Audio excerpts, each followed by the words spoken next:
3000 km en moyenne par déplacement. Et en plus, pour corser le tout, ces voyages se font sur des lignes commerciales. Sympa, ce qui attend notre rookie. Mais l'Amérique, de son côté, va découvrir le bagage technique de Juninho. Une arme absolue qui, elle, a toujours su bien voyager. Qui n'a pas vu un coup franc de Juninho? Si le football t'intéresse, bien sûr. Maintenant, tout le monde.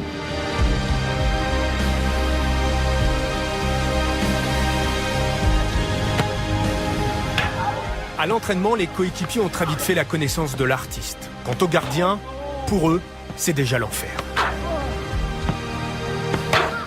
Quand on voit les images et quand on l'observe, on remarque qu'il ne vient pas pour frapper la balle le plus fort possible. Il la frappe avec un dosage particulier et une position du pied particulière. C'est pas un intérieur de pied, c'est un mélange de coups de pied intérieur de pied très particulier. Entre la passe et ici. C'est le seul à pouvoir frapper comme ça. J'arrive pas à le faire et j'ai pas croisé beaucoup de gens qui arrivent à faire la même chose. Je vais pas essayer, j'ai jamais essayé d'ailleurs, parce que, à mon avis, je sais pas comment je vais sortir de là, mais voilà, ce qu'il fait, c'est n'importe quoi, c'est pas normal. Moi, j'ai essayé de le faire, mais vous pouvez même pas. Vous n'allez même pas me passer le mur, tout ça, alors que lui, en plus, il donne de la force. J'essaie de frapper fort, ici, du bas à haut. Je lâche ma jambe complètement, pour que le ballon il puisse prendre une vitesse et après tomber derrière le mur. Il est capable de frapper fort et de façon précise, de façon constante, sans qu'il y ait beaucoup de ratés. C'est le seul au monde. Pour moi, c'est le meilleur frappeur de coups francs au monde.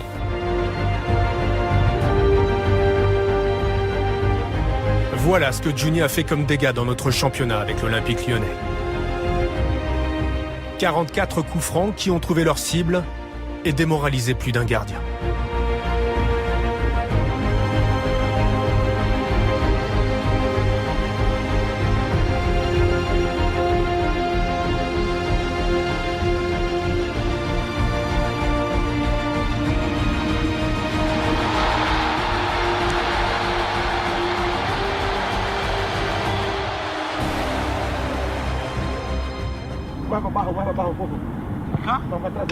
Pendant les entraînements spécifiques à Lyon, c'était le gardien remplaçant qui servait de cobaye. Vercoutre.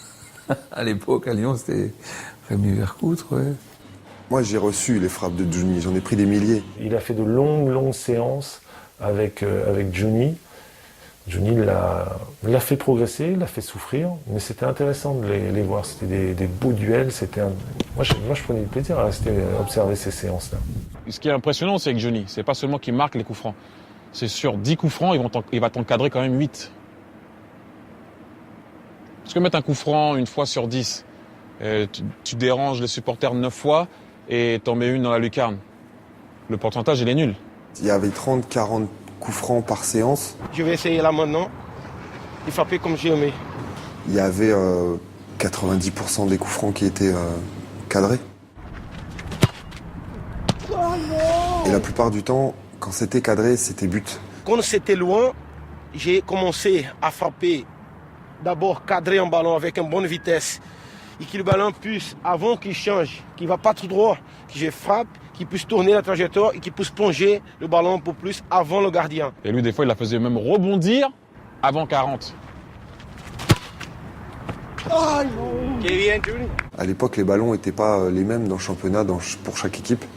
Et Juni a été celui qui a instauré ça, c'est-à-dire qu'il a fait acheter au club tous les différents ballons des clubs dans lesquels on allait jouer en déplacement.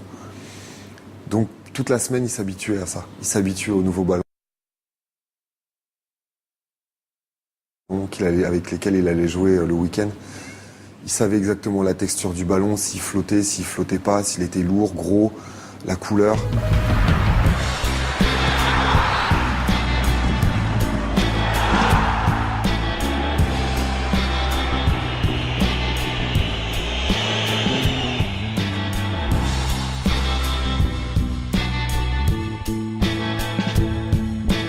I was standing behind him when he was taking it before, and it's just the way it moves. The goal, you see the goalie, he doesn't know where it's coming, and it just.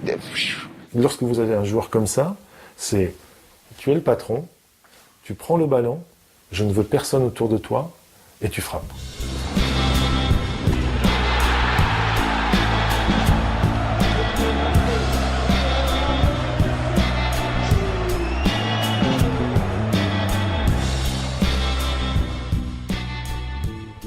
gens attendaient la délivrance en fait. Il y avait une attente autour de ça. On savait que c'était tellement possible, de loin, à droite, à gauche, de près, enrouler, frapper. Ils venaient presque voir un coup franc de Juninho. C'était devenu une attraction dans le match. Si le foot a évolué et on dit on aura un jour pour tirer le coup franc, je joue jusqu'à 50 ans. Je vais m'entraîner, je vais préparer mon muscle. Bien sûr, je reste le bon coup franc, tu rentres comme le football américain. J'ai vu des matchs de Lyon, je me suis dit là, s'il marque là, c'est abusé. Et hop, et puis il marque.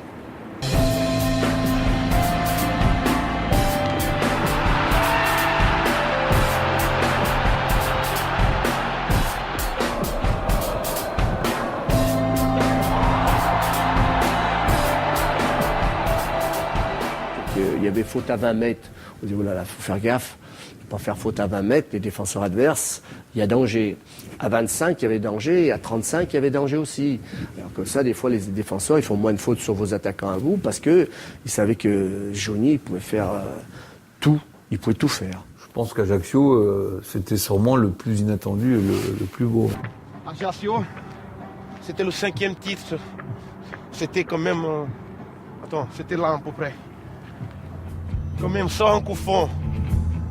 Quand même, c'est pas facile. Hein. Je suis complètement en confiance. À 31 ans, fort physiquement aussi. Donc je frappe.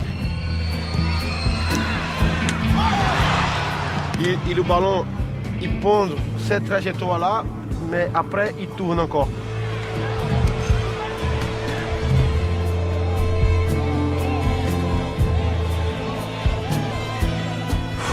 Une frappe, elle partait, une fois qu'elle était partie et qu'elle était cadrée, on savait que le gardien, ça serait très difficile pour lui. Il l'a fait flotter, il l'a fait voler.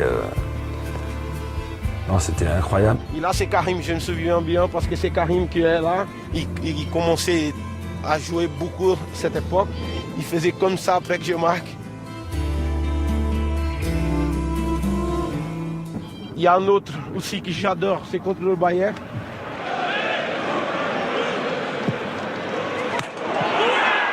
Et là, ce ballon, il monte complètement.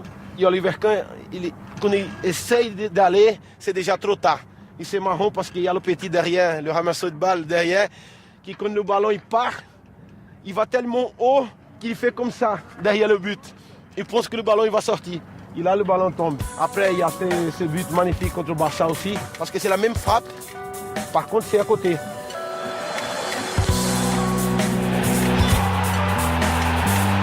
Je l'ai vu en direct une fois, la balle est passée au-dessus de ma tête contre Barcelone d'ailleurs, quand il nous en a mis un, je l'ai vu en direct.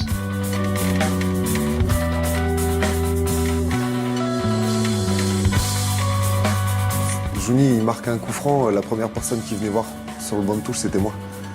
C'était génial, quoi. J'avais l'impression d'avoir un retour par rapport à l'investissement que je donnais la semaine avec lui. Voilà, ma récompense à moi, c'était ça. Quand je marque un coup franc, tu vas trouver toujours un pareil.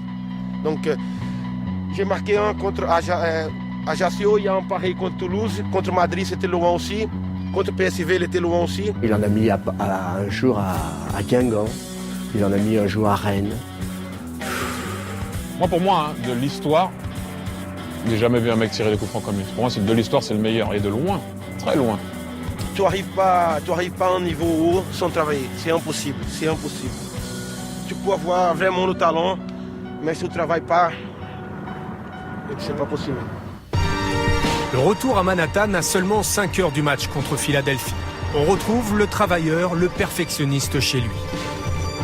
Aux États-Unis, pas de mise au vert pour les matchs à la maison. À Johnny de se gérer, de réveiller son corps. Et même si c'est nouveau pour lui, il arrive à régler au millimètre sa mini-préparation.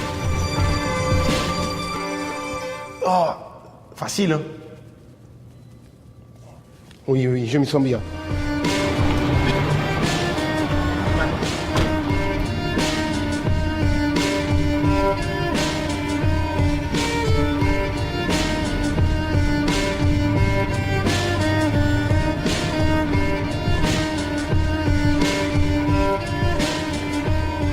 La dernière fois, il ne m'a pas laissé rentrer.